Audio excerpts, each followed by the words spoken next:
Welcome back, dear children. Let us continue with your class, right? Yeah, in the previous class, we have discussed until page number 256, that is to the topic economic equality. So, let us start today with the next topic, that is social equality, social, society, and equality, equal treatment, right? All right, let's see the social equality. Social equality means all citizens living in the society have equal rights to visit all the public places of the country, such as playground, hotels, shops, or markets, and wells, roads, and toilets. All the people are treated equally and have equal rights and duties. In India, the law of the country recognizes everybody as equal. Discriminatory practices such as untouchability has been abolished and is punishable by law. All right. As I already explained you before I started, that social equality basically means what? Equal treatment in the society. Everybody must be treated equally.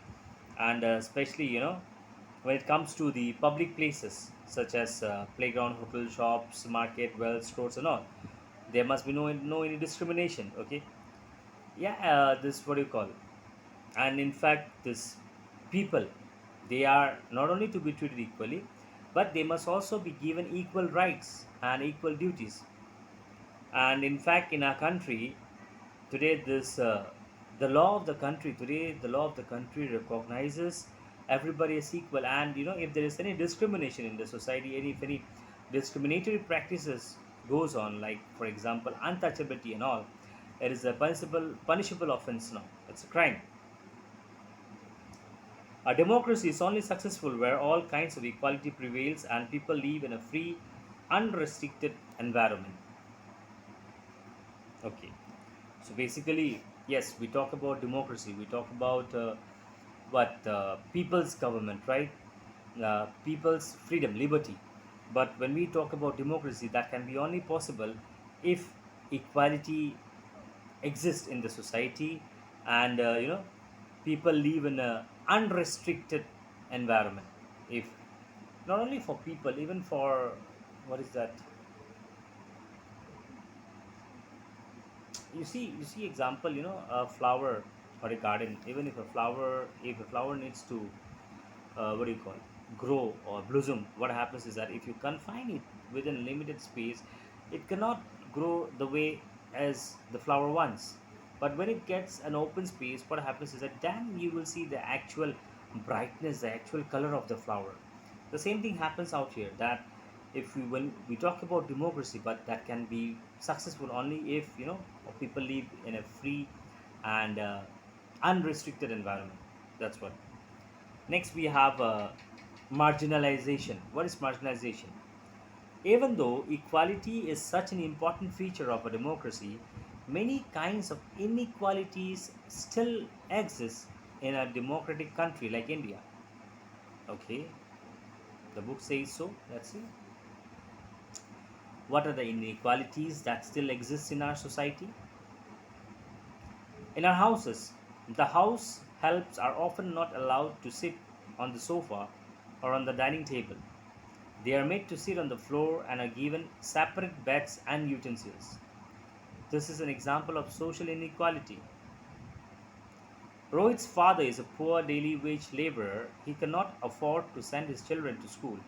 Every morning, when they see children of their age going to school in a big bus, they want to go to the school themselves, but then they remember they're too poor to go to school. This is economic inequality. All right. So basically, two of the best examples, the book has mentioned out here.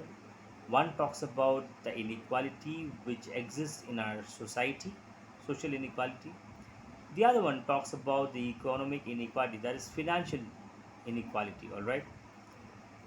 Yeah, let me talk about this social inequality. This is something I believe much more important than this constitution, in my perspective. Why? Because yes, as I told you, that constitution, basic set of rules and regulation, which is very much required to run a country, to govern a country. But along with the constitution, along with this basic set of rules and regulations to govern a country, there must also be basic sense of humanity. basic sense of etiquette which must be within us. All right. Now, this example is something, mm, yeah, at times even I have come across.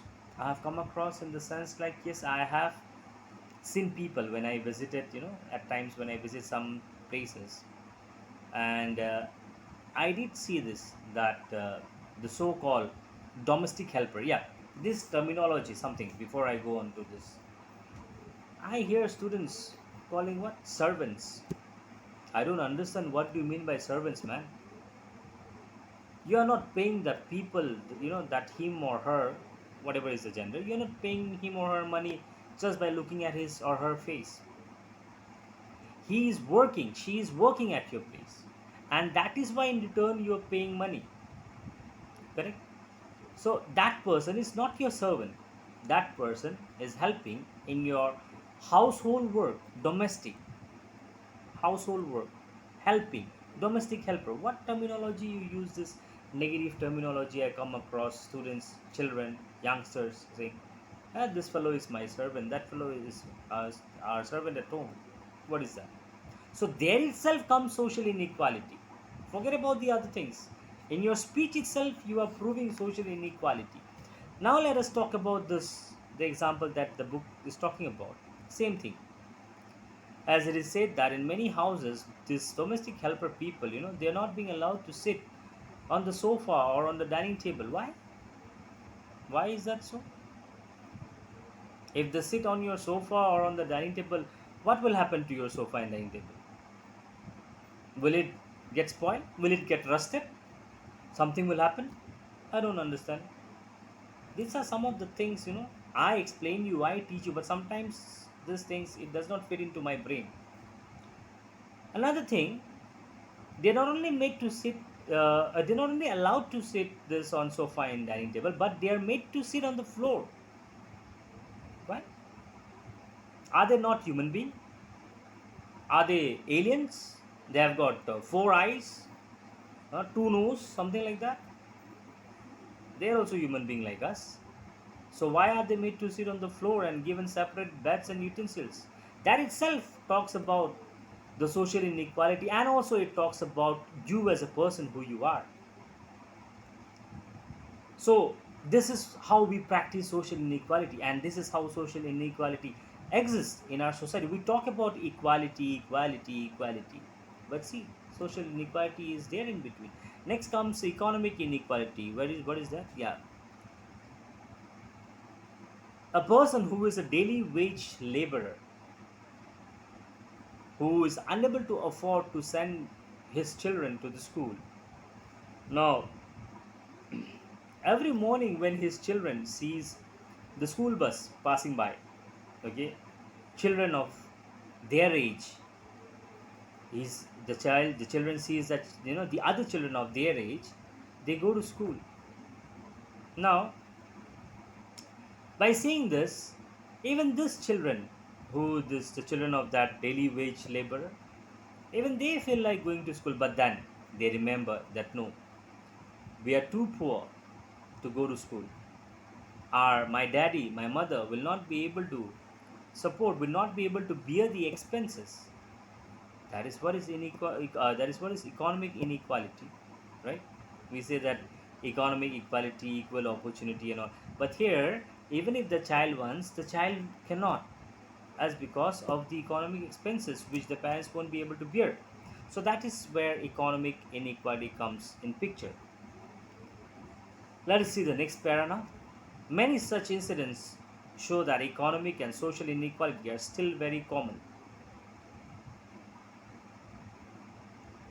I hope my students, you know, you people, those who are listening me, none of you will at least practice this kind of such type of inequalities, be it as social inequality, and wherever possible, if you can, also try to remove this economic inequality as well. Ultimately, end of the day, when you will become 60s, 70s, 80s, and all, None of us, whether you or me, no, nobody is going to take back anything, nothing. Not even this pencil will go with us. How much it is? 2 rupees, 10 rupees, I don't know. Not even this pencil will go with us. Alright? You fellows are which class 7, right? Grown up kids. So I hope you're understanding what I'm trying to convey you. And even if you see this inequality is being practiced, please interfere in between. Try to stop this inequalities, okay? Okay, let's continue. Social practices such as the caste system and less pay for women are important reasons for such inequalities. In India, for many years, people belonging to the upper class or the dominant class have treated the subordinate classes unfairly, resulting in huge inequalities in the society. They have been subjected to social, economic, and religious inequalities and tremendous oppression by the dominant classes. These people are sometimes referred to as the marginalized sections of society. All right, margin. In your notebook, when you write notes, you have a margin, you draw a margin, right? On the left hand side on top. What does it mean? It simply means that that is the boundary. You cannot go beyond that, even on the upper portion or on the left hand side. You have to write within that. That's your limited space within that area. So marginalized section of the society, limited, only that much. They cannot cross the boundary. They cannot go beyond that. And why? Why it's so limited for them? It's again because of this, the wrong practices which existed in our society and also which exist in our society presently as well. So many wrong practices were there in our society with regard to this, what do you call it? Class system, rich, poor, caste system. What is this? This Indian caste system, what? Brahmin, Kshatriya, Vaishya, Sudra, something like that, right? You might have studied in your earlier classes. I don't know. I don't understand this caste system and all. Yes, I being a teacher, I don't understand this caste system. It goes above my head. I just understand one caste, that human being, humanity, and we all belong to the same caste. I don't understand this different caste system which existed in our society. As a result, these people, you know, they are referred as marginalized section of the society. In fact, see the next para, very important. Many social reformers such as Raja Ram Mohan Roy, Ishwar Chandra Vidyasagar, Dayanand Saraswati, Jyotiba Phule, Dr. B.R. Ambedkar, and others raised their voice against the discriminatory practices prevalent in the society. As I told you, that I don't understand this, uh, you know, differentiation based on caste, based on religion, based on this, what do you call it, economic condition. Likewise, this social reformers, okay, those who want to bring change in the society, underline that it's very important. These names,